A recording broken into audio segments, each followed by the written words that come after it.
Hi, my friends. This is Miss Alexander, and today we're working on Skylark through TechSmart called Random Choice. Today we're going to learn this coding technique.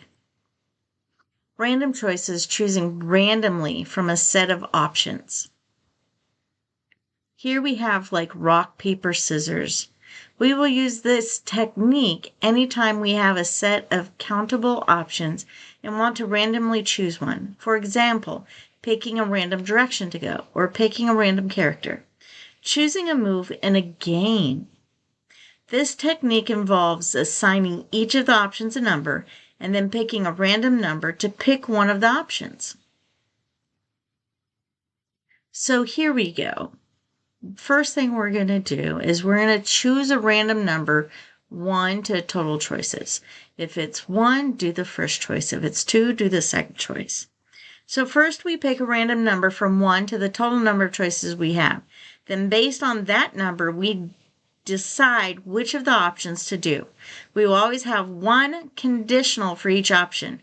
So if there are 3 choices, like rock, paper, or scissors, then we get a random number of 1 to 3 and have 3 conditionals. So let's go look at our program.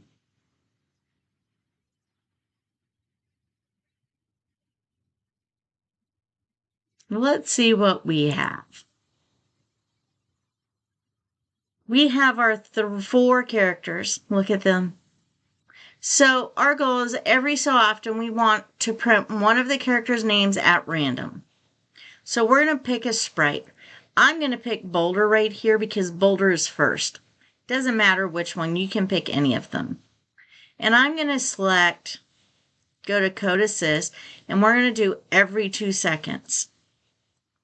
So every 2 seconds, we're going to set a variable, and we're going to set it to random choice. So I'm going to hit New Variable and write random. I have it right here, random choice. And then I'm going to go to Math. And as I said, we're doing something new. See, it says random whole number. We're going to grab this one, and we're going to label it 1 to 4. Because we have 4 options. Because we have 4 choose, we'll now need to pick from the 4 possible values.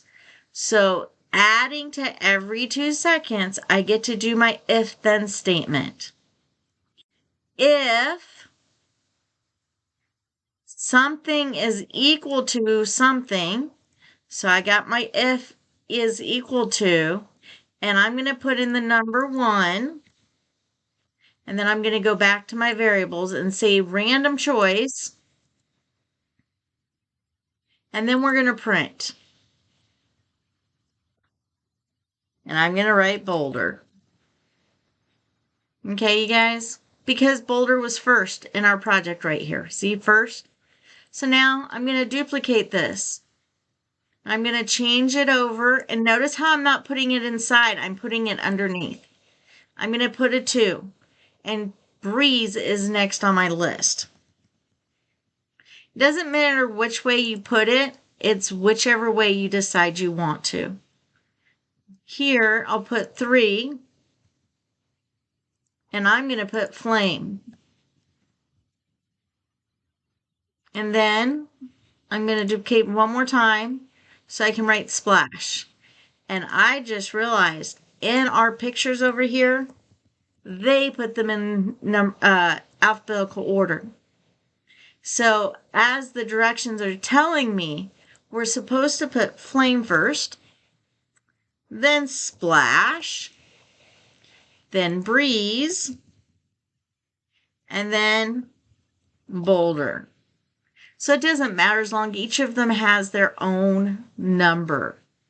So now we're going to run this and see what happens. There's Flame, there's Boulder, there's Boulder, there's Breeze, there's Flame, there's Breeze. Look at how it's random. We get Breeze again and Flame. I'm waiting for Splash so that I know it works and I didn't forget somebody. Boulder, Breeze, Boulder, freeze, splash. So I got all of them, but look at how the difference. And it doesn't matter how you guys do it. The order of the conditionals doesn't matter. As long as there are 4 of them and they each use the same variable and 4 different numbers. Now that we've done this, we're going to go practice and have fun. Remember, it's okay. Make mistakes. Learn from those mistakes and have fun. Remember to, as always, smile, giggle, and wiggle, and I'll talk to you later. Bye.